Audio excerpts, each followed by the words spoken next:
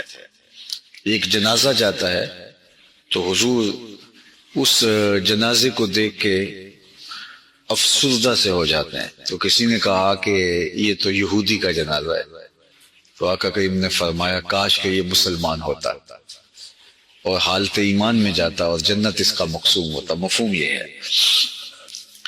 تو یعنی ایک کافر جب کافر ہو کر کے بھی مرتا ہے تو شفقت کا نتیجہ یہ ہے کہ یہ بھی قابل افسوس ہے، کاش کہ یہ اسلام کی دولت سے مالا مال ہوتا۔ حضرت علی المرتضیٰ رضی اللہ تعالی عنہ کو فرمایا علی تیری وجہ سے اگر ایک شخص ہدایت کی راہ پہ گامزن ہو جاتا ہے تو یہ اللہ کی راہ میں سرخ اونٹ خیرات کرنے سے بہتر ہے۔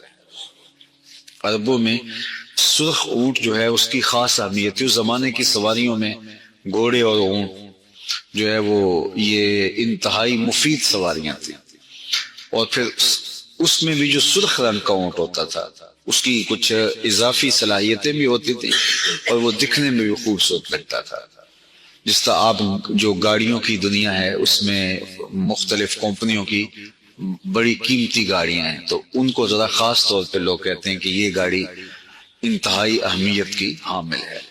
جن کو پتہ نہیں تو وہ بعض بات، ہم ایک دفعہ ایک ملک میں گئے تو بڑی اچھی گاڑی پہ کوئی 5-6 دن سفر رہا، تو جب اس کا ایک فنکشن ایسا تھا مجھے وہ اچھا لگا، تو میں نے کہا کہ یہ کتنے کو کی آتی ہوگی؟ تو انہوں نے کہا کہ یہ تو اتنے کی آتی ہے۔ میں نے کہا بہت مہنگی۔ تو انہوں نے کہا جی ہاں اس کی اتنی قیمت۔ تو میں یار پہلے دن بتا دیتے، کوئی اس کا مزہ ہی لے لیتے، ہم تو اس کو عام گاڑی سمجھ کے جو اس کے اوپر گھومتے رہے۔ تو اب جو ان کی خاصیتوں سے واقف ہیں وہ تو سمجھتے ہیں کہ بھائی کیا بات ہے۔ تو سرخ اونٹ جو ہے یہ آج کی، اب مجھے کوئی غلط نہ ہو جائے، کوئی کسی گاڑی کا نام لے لو، آپ کہیں کہ آپ نے کوئی اتنی اچھی گاڑی کا نام نہیں لیا، تو اس زمانے کی بہترین سواری جو تھی سرخ اونٹ، اور لوگ سرخ اونٹ کے پیچھے وہ اہل عرب جس طرح وہ ایک ان کی دیوانگی ہوتی تھی۔ تو حضور نے فرمایا علی تیری وجہ سے اگر کوئی ایک بندہ ہدایت کی راہ پہ گامزن ہو جاتا ہے تو وہ سرخ اونٹ خیرات کرنے سے بہتر ہے، کیونکہ سرخ اونٹ جو ہے وہ خیرات نہیں کیا جاتا تھا۔ سرخ اونٹ آ گیا تو پھر وہ ساری زندگی جو ہے وہ اس کو رکھتے تھے اور اس کی نسل آگے چلاتے تھے۔ تو اگر سرخ اونٹ بھی خیرات کر دیا، کوئی ایسے وقت میں کوئی بندہ آ گیا جب اس کے علاوہ کچھ دینے کو نہیں تھا تو وہ دے دیا، تو اس کا مطلب ہے کہ اس نے کمال کر دی۔ تو سرخ اونٹ خیرات کرنا یہ بہت بڑی سخاوت ہے، اس دور کی بہت بڑی سخاوت۔ لیکن اگر تیری وجہ سے ایک بندہ راہ ہدایت پہ آ گیا تو فرمائیے اس سے بھی زیادہ افضل اور اشرف۔ تو پھر مومن جو ہے اس کی محبت کا تقاضا یہ ہے کہ وہ کسی کی ہدایت چاہے گا، اور اللہ کے محبوب علیہ السلام کی محبت کہ لوگوں کے اسلام لانے کے لیے حضور اس قدر حریص تھے کہ اللہ تعالیٰ خود فرماتا اللہ کا باقی النفس کا، محبوب آپ اپنی جان کو جوخم میں ڈال دیا ہے، اپنے آپ کو مشقت میں مبتلا کر دیا ہے ان کی ہدایت کی خاطر۔ تاہا ما انزلنا علیک القرآن لتشقى، 14ویں رات کے چاند محبوب ہم نے قرآن اس لیے تو نہیں اتارا تھا کہ آپ مشقت میں پڑ جائیں۔ تو حضور علیہ الصلوۃ والسلام سخت حریص تھے کہ لوگ ایمان لیں، اور پھر جو حضور کے جو ہے وہ پیغام کو تسلیم کر لیتے، ایمان کے دائرے میں آ جاتے، ان کے لیے حضور کی حرص، وہ تو قرآن نے دوسرے الفاظ میں ان لفظوں کے ساتھ بیان کیا، عزیز علیہ ما عنتم حریص علیکم بالمؤمنین رؤوف الرحیم۔ تمہارا مشقت میں پڑنا اس نبی پر گراں گزرتا ہے، جب تم مشقت میں پڑ جاتے ہو تو ان پر گراں گزرتا ہے۔ کافر مشقت میں ہو تو حضور گراں محسوس کرتے ہیں۔ جب بدر کے قیدیوں کو رسیوں سے جکڑ دیا گیا، اور یہ وہ تھے جو چراغ اسلام بجھانے آئے تھے، اسلام کو مٹانے کے لیے آئے تھے، اور ان کو جکڑ دیا اور مسجد نبوی کے ستونوں کے ساتھ جا کے باندھے، 70 قیدی تھے۔ حضرت بلال فرماتے ہیں کہ میں نے دیکھا کہ حضور جاگ رہے ہیں، رات گہری سے گہری ہوتی چلی جا رہی ہے، لیکن حضور بیدار ہیں حجرہ انور میں۔ پھر کبھی حضور ادھر جاتے ہیں، کبھی ادھر جاتے ہیں۔ تو میں نے آگے بڑھ کے عرض کیا، میرے ماں باپ آپ پہ قربان ہوں، حضور آپ کی یہ بے قراری کیسی ہے؟ تو آقا کریم نے فرمایا کہ ان کی رسیاں سختی سے بندھ گئی ہیں، جس سے ان کے ہاتھوں کو تکلیف ہو رہی ہے، اور وہ مجھے سونے نہیں دے۔ پھر اسی وقت رات کو رحمت عالم صلی اللہ علیہ وسلم کے قلب اطہر کو قرار دینے کے لیے ان کی رسیاں ڈھیلی کی گئی۔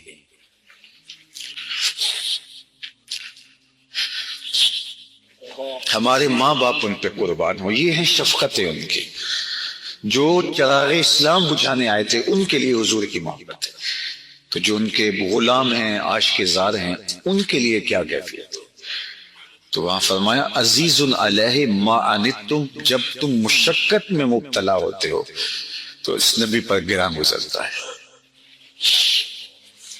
بلکہ فرمایا لو تدخلوا شوکۃ فی رجل احدکم لوجدت علمھا، میرے امتی تیرے پاؤں میں کانٹا بھی چبھے تو اس کی تکلیف مجھے ہوتی ہے۔ مبتلائے درد ہو کوئی عذر ہوتی ہے آنکھ، کس قدر ہم درد سارے جسم کی ہوتی ہے آنکھ۔ عزیز علیہ ما عنتم، تمہارا مشقت میں پڑنا نبی پر گراں ہوتا ہے، یہ تکلیف میں مبتلا ہو جاتے ہیں۔ اللہ اکبر۔ حریص علیکم، اور تمہارے معاملے میں سخت حریص، بخشش کے معاملے میں، تمہاری دنیا کی بہتری کے معاملے میں، تمہاری آخرت کی بہتری کے معاملے میں۔ حضور کے سامنے دو چیزیں ہوتی تو ان میں سے حضور آسان کو پسند کرتے، حالانکہ وہ مشکل کو بھی حضور بجا لا سکتے تھے، لیکن آسان کو اس لیے پسند کرتے کہ میری سنت لوگوں کے لیے قابل عمل ہوگی تو میری امت پر مشقت نہ ہو۔ اللہ اکبر۔ حتیٰ کہ فرمایا لولا ان اشق علی امتی لامرتهم السواک، اگر میں اپنی امت پہ شاک نہ جانتا تو میں ہر نماز کے لیے جو وضو کیا جاتا ہے اس میں مسواک کرنا لازم اور فرض قرار دیتے، لیکن مجھے لگا کہ اس سے یہ مشقت میں پڑ جائیں گے، کبھی جلدی میں ہوتے ہیں، کام کاج کا آنے والے دور میں تو فرصت نہیں ہوگی، تو جس طرح وضو لازم ہے اس طرح وضو کے ساتھ مسواک بھی لازم کر دیتا تو یہ مشقت میں مبتلا ہو جاتے۔ میرا جی چاہ رہا تھا، لیکن میں اپنی چاہت کے باوجود اس کو لازم نہیں کیا۔ کیوں نہیں کیا؟ لولا ان اشق علی امتی، کہ میری امت پہ شاک نہ ہو جائے، میری امت پہ مشکل نہ ہو جائے۔ حضور نے فرمایا لوگوں حج کے لیے آیا کرو۔ اقرا بن حابس کھڑے ہوئے کہ افی کل عام یا رسول اللہ، حضور ہر سال آیا کریں؟ حضور خاموش رہے۔ پھر فرمایا حج کے لیے آیا کرو، تو اقرا بن حابس نے کہا افی کل عام، ہر سال، تو پھر خاموش رہے۔ پھر تیسری مرتبہ فرمایا، تو پھر انہوں نے کہا کہ ہر سال، تو حضور خاموش رہے۔ پھر وقفہ سکوت توڑتے ہوئے فرمایا کہ تم سے پچھلی امتیں نبیوں پر کثرت سوال کی وجہ سے ہلاک ہوئی، بار بار نہیں پوچھنا چاہیے، اور فرمایا لو قلت نعم لوجبت، اگر میری زبان سے ہاں نکل جاتی تو ہر سال ہی واجب ہو جاتا، لیکن حضور نے 3 مرتبہ خاموشی اختیار فرمائی۔ یہ ہے حضور کی امت پر شفقت۔ وقت زیادہ نہ ہو تو دنیا میں بھی اور آخرت میں بھی حضور کی شفقت کی اتنی مثالیں ہیں۔ ابن ابی دنیا نے اپنی سند کے ساتھ ایک حدیث روایت کی ہے۔ اللہ اکبر۔ اس حدیث کو حدیث بطاقہ کہتے ہیں۔ یہ آپ میں سے جو لوگ عرب جاتے ہیں تو جب وہ چٹ لکھ کے دیتے ہیں، بل دیتے ہیں، تو وہ جو پکڑاتے ہیں اس کو کہتے ہیں یہ بطاقہ ہے. اس حدیث کا نام ہی حدیث بطاقہ ہے. وہ کیسے کہ حشر کا دن ہوگا اور حضور ایک جگہ پہ تشریف فرما ہوں گے اور ایک شخص کو اس کے اعمال کے تلنے کے بعد فرشتے اٹھا کر کے جہنم کی جانب لے جا رہے ہوں گے، اس لیے کہ اس کے عمل کم ہیں، گناہ اس کے زیادہ ہیں، نیکیاں تھوڑی ہیں، تو اس کو جہنم کی جانب لے کے جا رہے ہوں گے. تو گزرتے ہوئے اس سمت سے جا رہے ہوں گے جہاں حضور تشریف فرما. تو اچانک اس غلام کی نظر حضور کے چہرے انور پہ پڑے گی تو وہ حضور کو مدد کے لیے فریاد کرے گا، پکارے گا کہ حضور مجھے یہ جہنم میں لے کے جا رہا. تو حضور اس کی مدد کے لیے اٹھیں گے، بلکہ وہاں حدیث کے لفظ ہیں کہ جو چادر ہوگی اس چادر کا ایک کونا حضور کے کندھے پہ اور دوسرا کونا زمین میں گسڑ رہا ہوگا. یعنی اتنی تیزی سے حضور اس غلام کی طرح بڑھیں گے کہ ہوتا نا کسی ہنگامی حالت میں تو پھر چادر نہیں سنبھالی جاتی. تو اس طرح حضور جا رہے ہوں گے، جا کے فرشتوں سے پوچھیں گے کہ اس کو کیوں جہنم میں لے کے جا رہے ہو؟ تو وہ کہیں گے اس کا نامہ اعمال تولا گیا تو نیکیاں تھوڑی ہیں اور گناہ زیادہ ہیں. تو حضور فرمائیں گے کہ اس کا نامہ اعمال دوبارہ تولا جائے. فرشتے مزاحمت نہیں کریں گے کہ نامہ اعمال تو تل گیا تو دوبارہ کیوں کریں، کیونکہ فرشتے جانتے ہوں گے صدر دیوان حشر یہی سرکار، دوبارہ نصب کر دیا جائے گا ترازو اور نامہ اعمال تلے گا تو واقعی نیکیاں تھوڑی اور گناہ زیادہ. تو حضور ایک کاغذ کا ٹکڑا، اسے بطاقہ کہتے ہیں جس کی وجہ سے اس حدیث کا نام حدیث بطاقہ ہے، تو اس کے نیکیوں والے پلڑے میں رکھیں گے تو وہ نیکیوں والا پلڑا اوپر اٹھ جائے گا. یہ بات ذہن میں رکھیے، یہ دنیا کے ترازو جو ہیں، جو پلڑا بھاری ہوتا ہے وہ نیچے جھکتا ہے، وہ جو پلڑا بھاری ہوگا وہ اوپر اٹھے گا، کیونکہ نیکیوں کا وزن جو ہے وہ چونکہ عالم بالا کی چیز ہے تو یہ کشش شکل والا معاملہ وہاں نہیں ہے، وہاں اوپر اٹھے گا. تو نیکیوں والا پلڑا اوپر اٹھ جائے گا. جب نیکیوں والا پلڑا اوپر اٹھ جائے گا تو ظاہر ہے اس کا فیصلہ اب جنت کا ہو جائے گا. تو وہ حضور سے لپٹ رہا ہوگا، اس کرے گا میرے ماں باپ آپ پہ قربان، کیا تھا اس کاغذ کے اندر؟ تو فرمایا کہ میرے غلام انتہائی خلوت میں اور انتہائی محبت میں تیرا پڑا ہوا درود تھا جو تو نے میرے اوپر پیش کیا ہے. تو فرمایا عزیز علیہ ما عنتم، تمہارا مشقت میں پڑنا اس نبی پر گراں گزرتا ہے. حریص علیکم، اور تمہارے معاملے میں یہ بہت حریص ہے. اس حرص کی ایک مثال آپ کو دینا چاہوں گا. میرے اللہ نے مجھے اختیار دیا کہ یا تو آدھی امت بغیر حساب کے جنت میں ڈال دیں گے، جنت میں بھیج دیں گے، اور آدھی کا ہم حساب کر لیں گے. یا تو یہ چیز قبول کر لو یا پھر حق شفاعت لے لو. حضور فرماتے ہیں اخترت الشفاعہ، میں نے شفاعت والا سودا قبول کیا ہے. اللہ اکبر. یا تو یہ چیز لے لو کہ آدھی امت بغیر حساب کے جنت میں اور آدھی کا حساب کر لیں گے، یا پھر شفاعت کا حق لے لو، جس کی چاہو شفاعت کر کے انہیں بخشوا لینا. تو حضور فرماتے ہیں اخترت الشفاعہ. تو ہمارے بزرگ فرماتے تھے آپ کو پتہ تو چل ہی گیا ہوگا کہ شفاعت والا حق کیوں لیا ہے. حضور آدھی والا سودا نہیں کرنا چاہتے، شفاعت کر کے سب کو بخشوانا چاہتے ہیں. تو یہ ہے حضور کی محبت. تو اب حضور سے لوگوں کی محبت یہ بھی ایک الگ عنوان ہے، اور وہ آپ جانتے ہیں پتھروں نے بھی کی ہے، درختوں نے بھی کی ہے، اور حضور سے محبت جانوروں نے بھی کی ہے. پہاڑ بھی بلا کسی سے محبت کرتے ہیں، لیکن احد کی چھاتی میں بھی حضور کا پیار رکھا گیا ہے. خشک لکڑیاں بھی حضور سے پیار کرتی رہی ہیں. تو جب مومن مرکز محبت ہوتا ہے تو حضور علیہ السلام ایسے مرکز محبت ہیں کہ پوری کائنات ان سے محبت کرتی ہے، اور ان کی محبتی دین ہے، ان کی محبتی زندگی ہے. فی جلندری کا ایک شعر مجھے بہت اچھا لگتا ہے، محمد ہے متاع عالم ایجاد سے پیارا، محمد ہے متاع عالم ایجاد سے پیارا، پدر مادر برادر جان مال اولاد سے پیارا. محمد کی محبت دین حق کی شرط اول ہے، اسی میں ہو اگر خامی تو سب کچھ نامکمل ہے. وآخر حضور نے ارشاد فرمایا جنت کی خوشبو 1000 سال کی مسافت سے آنا شروع ہو جائے گی. جب لوگ جنت میں جائیں گے تو 1000 سال کی مسافت دوری ہوں گے کہ جنت کی خوشبو آنا شروع ہو جائے گی، لیکن 4 اشخاص ہیں جو جنت کی خوشبو نہیں پا سکیں گے۔ وہ کون کون سے ہیں؟ ایک قاطع الرحم، جو رشتہ داریاں توڑتا ہے، کبھی اس سے لڑائی، کبھی اس سے لڑائی، کبھی اس سے لڑائی، حالانکہ حکم ہے سل من قطعک وات من حرمک، جو تجھ سے تعلق توڑے تو اس سے تعلق جوڑ، جو تجھے محروم رکھے تو اس کی جھولیاں بھر دے۔ تو جو رشتہ داریوں کو توڑتا ہے، مقدس رشتوں کو پامال کرتا ہے، بلکہ والدین کے حوالے سے یہ بات بھی سن لیں، بعض اوقات والدہ اپنی بہن سے ناراض ہو جاتی ہے، باپ اپنے بھائیوں سے ناراض ہو جاتا ہے، تو اولاد کو کہتا ہے کہ نہ ملنا، اپنے جو ہے وہ چچا تائے سے نہ ملنا، ماں کہتی ہے اپنی خالہ سے نہ ملنا، تو اب کیا حکم ہے، ملیں کہ نہ ملیں؟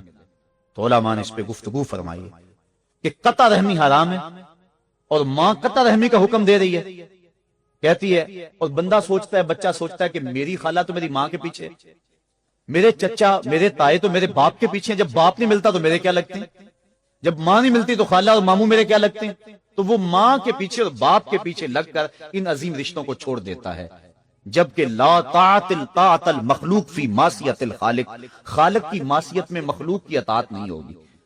تو جو یہ چیزیں ہیں قطع رحمی نہیں کی جائے گی۔ علماء نے یہاں طریقہ یہ بیان کیا ہے کہ والدین سے چوری ملے تاکہ ان کا بھی دل نہ دکھے لیکن ان سے تعلق نہ توڑے، چونکہ قطع رحمی کے زمرے میں نہ آئے۔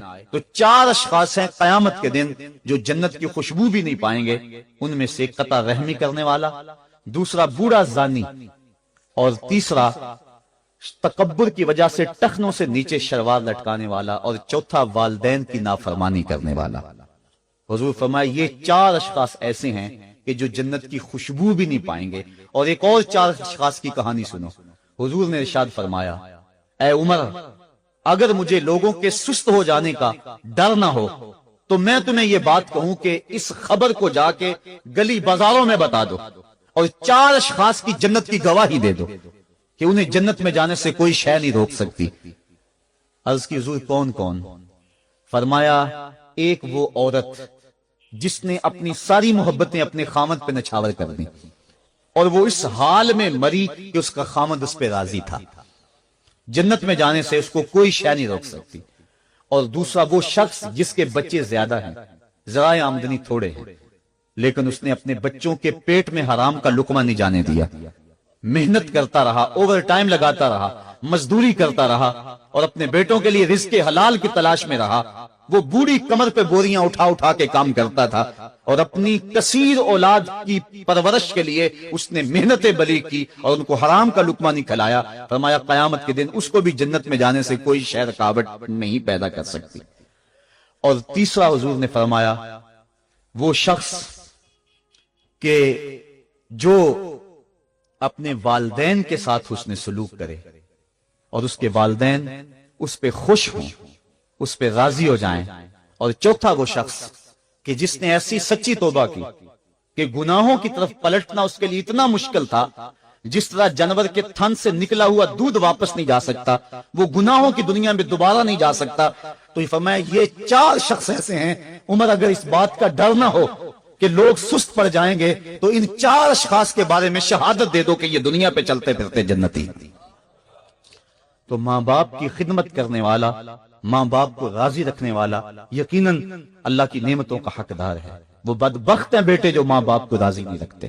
اللہ کے حبیب صلی اللہ علیہ وسلم کی خدمت میں ایک شخص حاضر ہوا اور اس نے اذن جہاد طلب کیا، حضور میں جہاد پہ جانا چاہتا ہوں، مجھے اجازت مرحمت فرمائے۔ حضور نے فرمایا احیٌ والدا کا، کیا تیرے والدین زندہ ہیں؟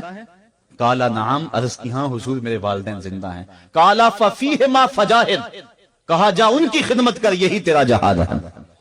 ماں باپ کو بلکتا ہوا چھوڑ جائے اور آپ جہاد پہ چلا جائے، ماں فالج میں گری ہوئی ہے اور بیٹا تبلیغی گشت پہ چلا جائے، باپ تڑپ رہا ہے اور بیٹا پیر کی چوکھٹ پہ جھاڑو دیتا پھرے، اللہ راضی نہیں ہوگا۔ میں سچ کہتا ہوں، اپنے بھی خفا مجھ سے ہیں، بیگانے بھی ناخوش، کہ میں زہر حلاحل کو کبھی کہہ نہ سکا کند، بات وہی کہتا ہوں سمجھتا ہوں جسے حق، نئے ابلائی مسجد ہوں، نئے تہذیب کا فرزند، محمد عربی صلی اللہ علیہ وسلم سے بڑا پیر کون ہو سکتا ہے؟ لیکن حضرت وہ ویسے کرنی نہیں آ رہے۔ آقا کریم اپنے بٹن کھولتے ہیں اور کرن کی طرف، یمن کی طرف رخ کر کے لمبی سانسیں لیتے ہیں اور کہا میں رحمان کی خوشبو پا رہا ہوں۔ ایک دن صحابہ نے پوچھا بندہ نواز جس کے لیے تڑپتے ہو، جس کی ٹھنڈی ہوائیں آپ کو آ رہی ہیں، وہ آپ کا بڑا پیار کرنے والا ہے؟ کہا ہاں میرے سے بڑی محبت کرتا ہے۔ تو کہا پھر اتنی محبت کرتا ہے تو یمن تو دور نہیں ہے، بلال حبش سے آ گیا، سلمان فارس سے آ گیا، سہیب روم سے آ گیا، اور وہ یہاں یمن سے نہیں آ سکا؟ فرمایا اس کی بوڑھی اور نابینا ماں ہے جس کی خدمت اس کو نہیں آنے دیتی۔ اللہ اکبر۔ اب حضرت اویس کرنی نہیں آئے لیکن خیر التابعین کہلائے، آئے نہیں لیکن حضور ان کی یاد میں تڑپ رہے۔ اللہ، بلکہ حضور نے فرمایا کہ کوئی جائے اویس بن عامر کو ملے، اور جب ملے تو اس کو کہنا میری امت کی بخشش کی دعا کرے۔ جو ماں باپ کی خدمت کرتا ہے اس سے ثابت ہوا اس کی دعائیں قبول ہوتی ہیں۔ میں نے ایک روایت میں پڑھا ہے کہ جو آدمی روزانہ اپنے والدین کے لیے دعا کرے، والدین زندہ ہوں تب بھی، والدین فوت ہو گئے ہوں تب بھی، یہ عادت بنا لے، روزانہ ماں باپ کے لیے دعا کرے، ساری زندگی اس کے رزق میں بے برکتی نہیں آئے گی، اللہ اس کو رزق کی فراوانی عطا کر دے گا۔ اور جو والدین کے لیے دعا نہیں کرتا اللہ تعالیٰ کی رحمتوں سے محروم ہو جاتا ہے۔ حضرت ابو ہریرہ رضی اللہ تعالیٰ عنہ جب بھی ہاتھ اٹھاتے تھے تو یہ دعا کرتے تھے، اللہم اغفر لابی ہریرہ ولی من استغفر لہما، اے اللہ ابو ہریرہ کو بخش دے، حضرت ابو ہریرہ کی ماں کو بخش دے، اور قیامت تک جو ہم دونوں کے لیے بخشش کی دعا کرے اس کو بھی بخش دے۔ حضرت امام محمد بن سیرین ایک بزرگ ہوئے تابعی، جب بھی دعا کرتے تھے یہ دعا ضرور کرتے تھے، اے اللہ ابو ہریرہ کی بخشش کر دے۔ کسی نے کہا کہ تمہیں ابو ہریرہ رضی اللہ تعالیٰ عنہ ان کی ماں سے بڑی ہمدردی ہے؟ کہا ان سے جو ہمدردی ہونی ہے وہ تو ہونی ہے۔ انہوں نے کہا ہوا ہے اللہ ابو ہریرہ اور ان کی ماں کو بخش دے، جو ان کے لیے دعا کرے اس کو بھی بخش دے۔ تو میں دعا کر کے اپنی بخشش پکی کر رہا ہوں۔ تو والدین کے لیے دعا کرنا اللہ کی رحمت کو دعوت دینا ہے۔ تو فرمایا کہ جاؤ اویس بن عامر کو جانا اور جا کے اس کو میری امت کے لیے دعا کا کہنا۔ حضرت سیدنا عمر فاروق حضرت علی المرتضیٰ گئے، جا کے ڈھونڈا، تلاش کیا، اویس بن عامر ملے، حضور کا سلام کہا، بس پھوٹ پھوٹ کے رونے لگے۔ کہا بتاؤ میرے رسول کے لبوں پہ میرا نام کیسے آیا تھا؟ حضور میرا جب تذکرہ کرتے تھے کیسے کرتے تھے؟ یہ درد دیکھا تو بولے کہ کیا آپ اتنی محبت رکھتی ہیں تو پھر ملنے کیوں نہیں آئے حضور کو؟ اتنا جو پیار رکھتے ہیں تو زیارت کرنے کیوں نہیں آئے؟ تو حضرت اویس کرنی نے بات کے رخ کو بدلا، کہا تم نے میرے رسول کو دیکھا؟ تم نے میرے رسول کی زیارت کی ہے؟ کہا ہاں ہم تو صبح و شام وہاں رہے ہیں۔ کہا پھر بتاؤ حضور کے یہ ابرو جڑے ہوئے تھے یا کھلے ہوئے تھے؟ اب دونوں حیران ہو گئے۔ کہا تم نے تو دیکھا، میں نے تو دیکھا نہیں، تم بتاؤ نا، پھر میں تو گیا نہیں، مجھے کہتے ہو گیا نہیں، تم بتاؤ حضور کے ابرو جڑے ہوئے تھے یا کھلے ہوئے تھے؟ حیران ہیں۔ کہا حضور آپ ہی بتلائیے۔ کہا کوئی دور سے دیکھتا تو جڑے ہوئے نظر آتے، قریب آ کے دیکھتا تو کھلے ہوئے نظر آتے۔ یہ وہ ہے جو ماں کی خدمت کرتا رہا اور حضور کے دربار میں حاضر نہیں ہو سکا، لیکن حاضری اس کی تھی، وہ جہاں بھی تھا وہ نبی کے قرب میں تھا۔ تو اس لیے ماں باپ کی خدمت اتنا بڑا وظیفہ ہے۔ حضرت بایزید بستامی کہتے ہیں میں نے حق معاف کروا لیا اپنی ماں سے، کہ ماں تیرے حق ادا کروں یا اللہ کے حق ادا کروں؟ تو مجھے اپنے حق معاف کر دے، میں اللہ سے اپنے حق معاف کروا لیتا ہوں، اپنی اللہ کو راضی کر لیتا ہوں۔ جنگلوں میں گھومتے رہے، 12 سال بیت گئے، ایک دن دوبارہ آئے، بستام کی سمت سے گزرے، خیال آیا چلو ماں کو سلام کر جاؤں۔ تہجد کا وقت تھا، رات کا وقت تھا، دروازے پہ کھڑے رہ گئے کہ میری ماں سوئی ہوگی، میں نے کبھی کوئی خدمت نہیں کی ماں کی، تو اب اٹھا کے تکلیف کیوں دوں؟ ساری رات کھڑے رہے۔ جب تہجد کا وقت گزرا تو نالی سے پانی آیا، سمجھ گئے کہ میری ماں تہجد کے لیے اٹھی ہے، دروازے کے قریب ہو گئے تو ماں نے ہاتھ اٹھا لیا، کہ اللہ میرا بیٹا بایزید تیری طلب میں نکلا ہوا ہے، میں نے اسے اپنے حق معاف کر دیے، تو اس کو اپنا وصال عطا کر دے۔ حضرت بایزید دروازہ کھٹکھٹانے لگے اور ماں کے قدموں میں لپٹ گئے اور رو کے کہنے لگے جس رب کو میں جنگلوں میں تلاش کرتا ہوں وہ تو رب میری ماں کے پاس ہے۔ تو ماں کی دعاؤں میں اللہ کی رضا ہے، ماں راضی ہو جائے تو سمجھ لو خدا راضی ہے۔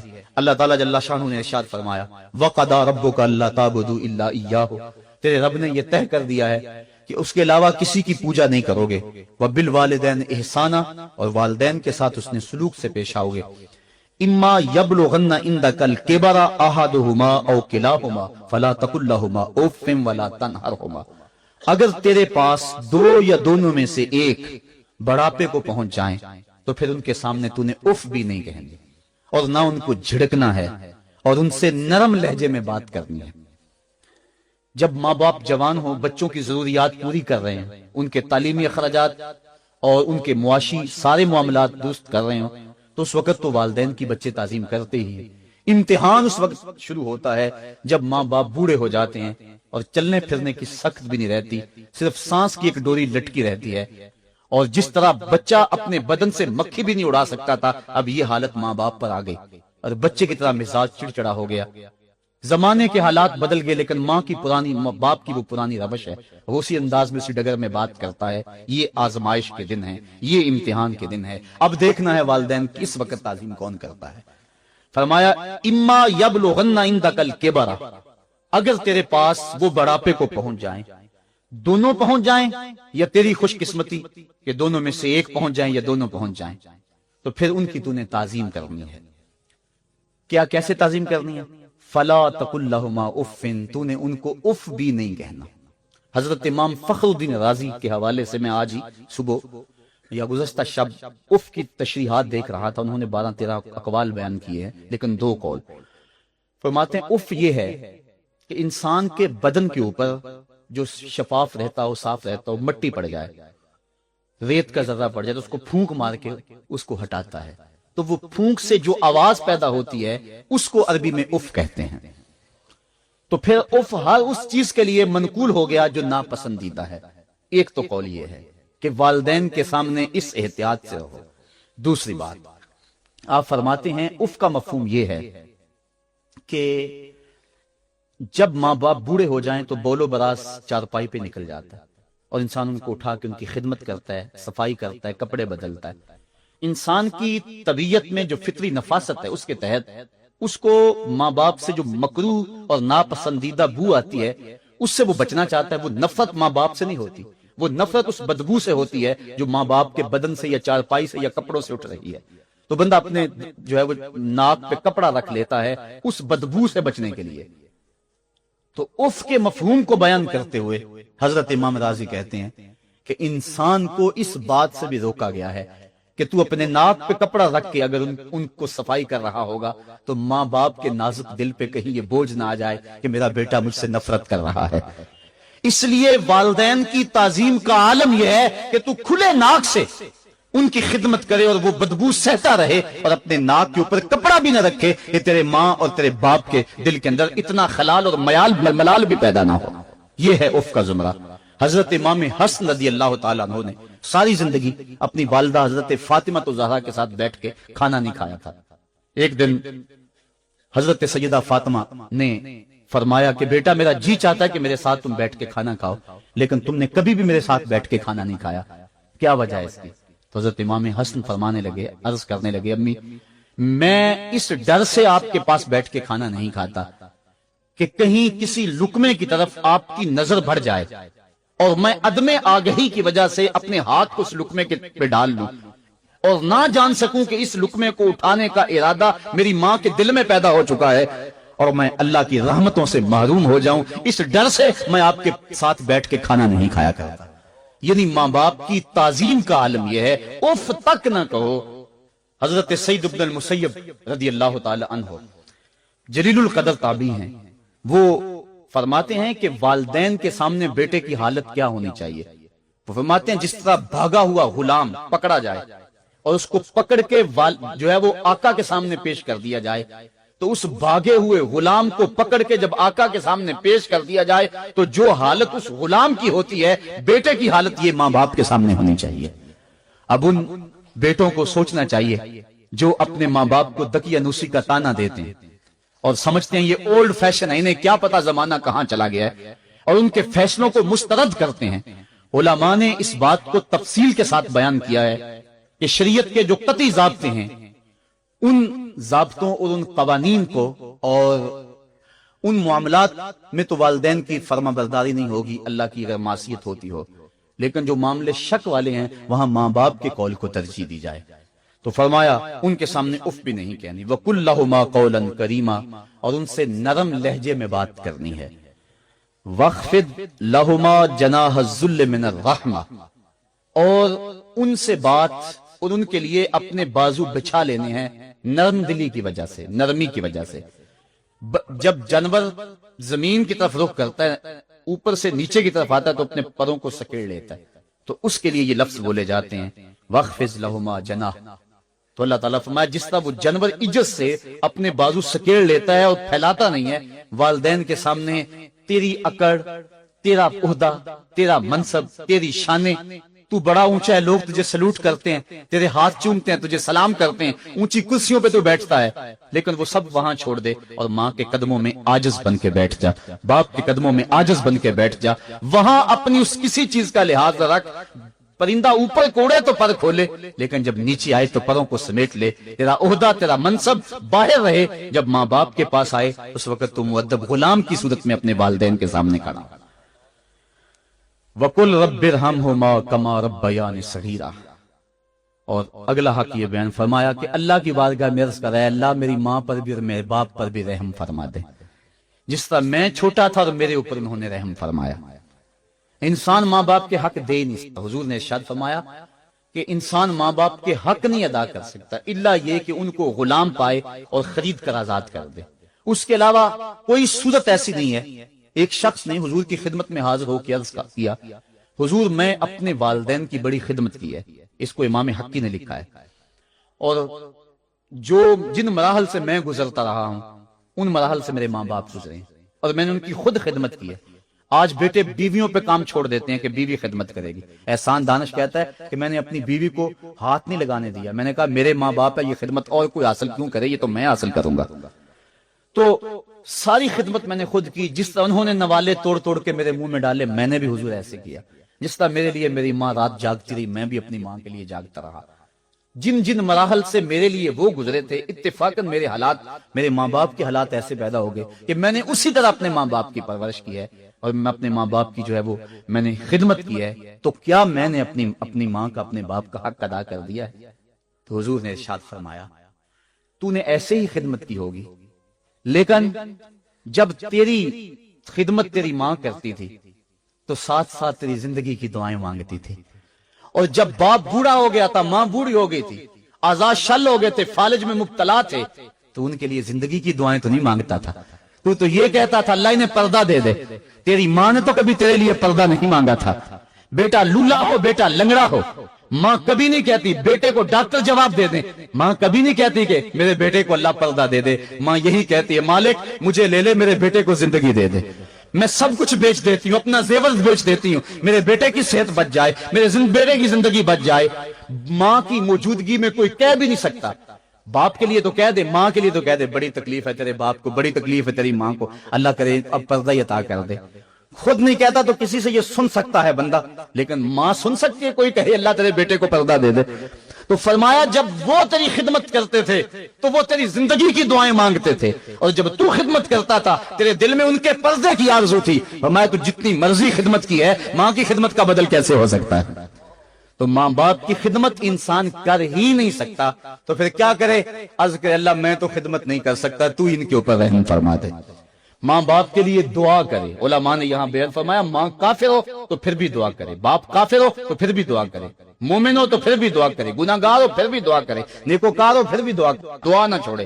حضرت ابو ہریرہ رضی اللہ تعالیٰ عنہ فرماتے ہیں میری ماں کافرہ تھی اور میں حضور کا غلام، اور ماں ہر وقت اپنی دھن میں اور میں اپنی دھن میں ہوں۔ حضرت ابو ہریرہ کے بھائی کوئی نہیں ہے، باپ فوت ہو گئے ہیں، بہن کوئی نہیں ہے، ابھی شادی بھی نہیں ہوئی، دنیا پہ رشتے کوئی نہیں سوائے ماں کے، گھر آتے ہیں تو ماں سے بات کرنی ہوتی ہے، جو سن کے آتے ہیں ماں سے وہ دکھ بولنا ہوتا ہے، بات کرنی ہوتی ہے، حضور کی باتیں سنانی ہوتی ہیں، لیکن ماں ہے اتفاق سے کافرہ ہے، حضور کی بات وہ سننا گوارا نہیں کرتی۔ حضرت ابو ہریرہ کو اور بات آتی کوئی نہیں، وہ تو کرتے حضور کی باتیں۔ ایک دن حضور کی بات چھڑی، ماں کی زبان سے کوئی جملہ ایسا نکلا جو سخت تھا، گوارا نہ ہوا، چھوڑ دیا گھر کو۔ ماں تیری عظمت کو سلام، لیکن رسول اللہ کے مقابلے میں تیری کوئی شان نہیں ہے۔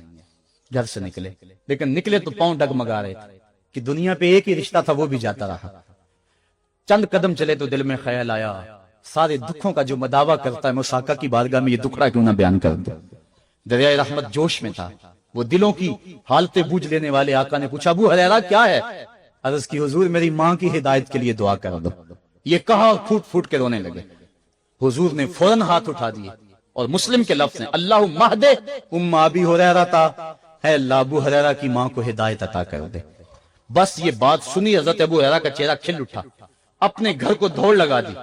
کوئی رستے میں ملا، کہا ابو ہریرہ اتنی تیز تو تم کبھی نہیں دوڑتے تھے، آج کیا ہوا؟ اتنی تیز تیز کیوں دوڑ رہے ہو؟ کہا آج ہی تو دیکھنا چاہتا ہوں کہ گھر پہلے میں پہنچتا ہوں یا میرے آقا کی دعا پہلے پہنچتی ہے۔ حضرت ابو ہریرہ فرماتے ہیں جب میں گھر پہنچا تو دروازہ بند تھا، میں نے دستک دی، اندر سے آواز آئی بیٹا ٹھہرو میں آتی ہوں۔ کہا اس لہجے کو جان گیا، اس میں محمد کی بولی بول رہی ہے۔ کہا تھوڑی دیر کے بعد میری ماں آئی، تازہ غسل کی وجہ سے اس کے بالوں سے پانی کے قطرے ٹپک رہے تھے، اور میری ماں زنجیر کھول رہی تھی، اس کے لبوں پہ شہادت کا کلمہ جاری تھا۔ تو والدین کے لیے مغفرت کی دعا کرتے رہیں، والدین کی بخشش کی دعا کرتے رہیں۔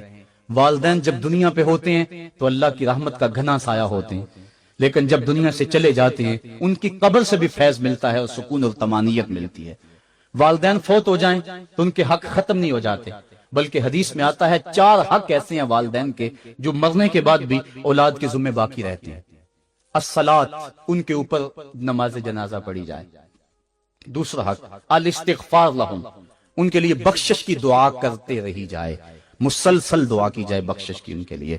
اور ایک روایت میں نے پڑھا ہے اگر کوئی بندہ اس کے والدین حالت ناراضگی میں فوت ہو گئے، والدین ناراض تھے، موقع نہ مل سکا منانے کا اور والدین فوت ہو گئے، تو حدیث میں آتا ہے کہ وہ کثرت کے ساتھ، ایک تو اپنی خالہ کے ساتھ، ماں اگر فوت ہوئی ہے تو باپ ہوئی ہے تو باپ کے بھائیوں کے ساتھ اس نے سلوک کرے، باپ خوش ہوگا۔ دوسرا کثرت کے ساتھ اپنے والد کے لیے استغفار، والدہ کے لیے استغفار کرتا رہے۔ جب کثرت سے استغفار ہوتا رہے گا تو اس کے والدین راضی ہوں گے، اللہ اس کے گناہ کو معاف فرما دے گا۔ دوسرا حق والدین کا یہ ہے استغفار لہم، ان کے لیے بخشش کی دعا کی جائے، حدیث میں آتے ہیں۔ تیسرا حق بر الاصدقاء، ماں کی سہیلیوں، بہنوں اور رشتہ داروں کے ساتھ، اور باپ کے دوستوں، بھائیوں اور رشتہ داروں کے ساتھ اس نے سلوک کیا جائے۔ اور چوتھا حق انجاز الوعد، وعدوں کو پورا کرنا، یعنی ماں نے یا باپ نے جو وعدے کیے ہوئے تھے، مسجد سے کوئی وعدہ تھا، مدرسے سے وعدہ تھا، کسی فلاحی تنظیم سے وعدہ تھا، کسی غریب سے اعانت کا وعدہ تھا، یا ان کا معمول تھا اعانت کرنے کا، تو جو ان کے معمولات ہیں اچھائی کے ان کو جاری رکھا جائے اور اس سلسلے کو باقی رکھا جائے۔ تو یہ 4 حق ایسے ہیں جو والدین کے مرنے کے بعد بھی اولاد کے ذمہ باقی رہتے ہیں۔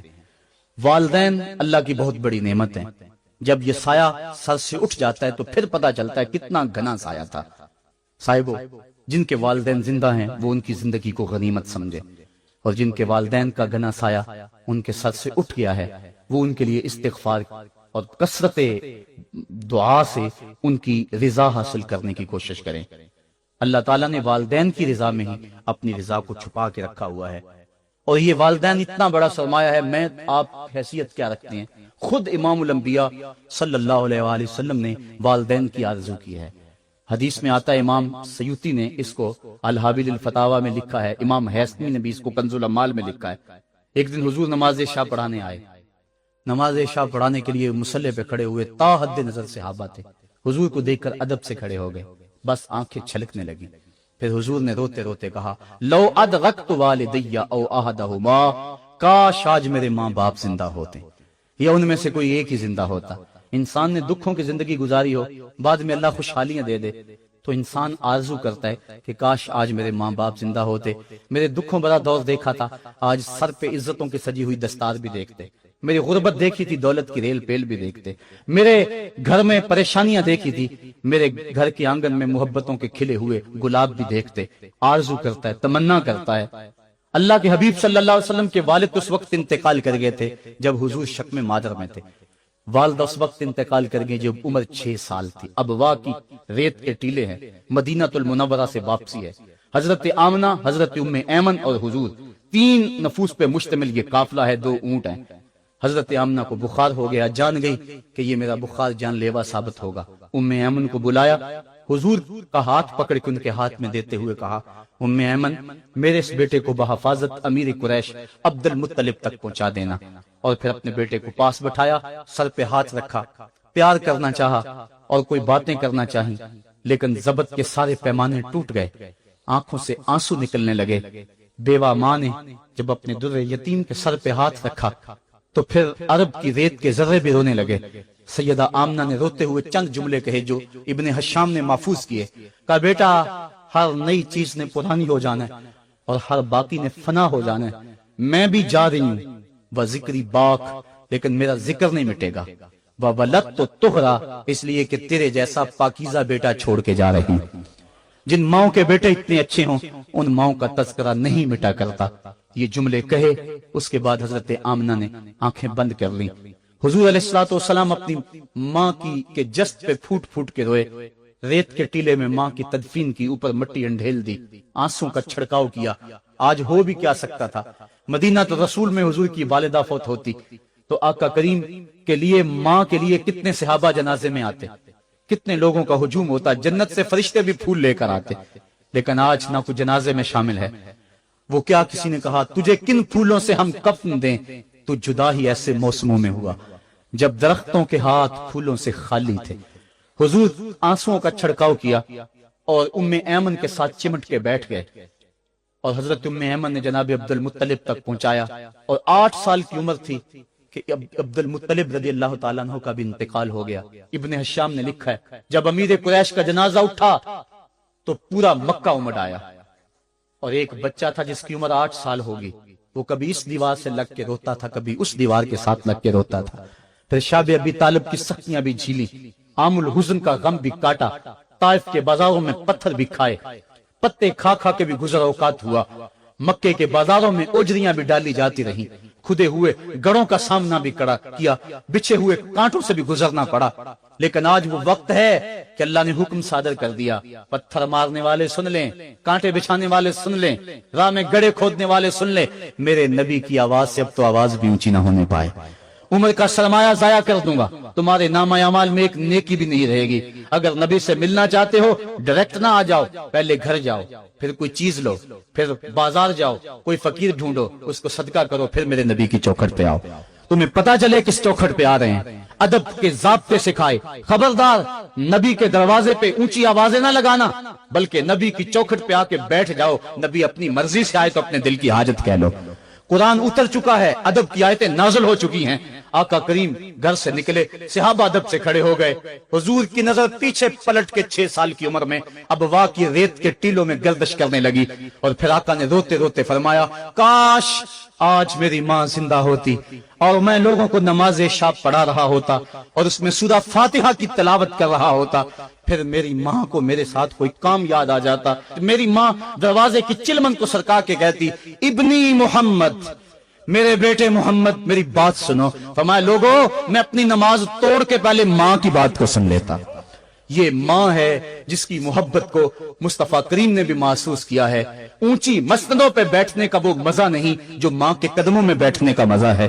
اور وہ کیا کہا تھا خورشید گیلانی نے، وہ کہتا ہے کہ 5 سٹار ہوٹلوں میں کھانا کھانے میں وہ لطف کہاں جو چولہے پہ پاس بیٹھ کے ماں کے ہاتھوں سے پکی ہوئی چپاتیاں کھانے میں مزہ ہے.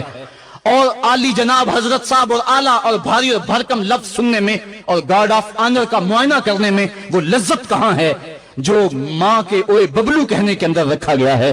ماں جب بولتی ہے تو اس کے لہجے میں جبریل بولتا ہے. ماں جب مسکرا کے دیکھ لیتی ہے تو لگتا ہے جنت کی ساری کلیاں کھل اٹھی ہیں.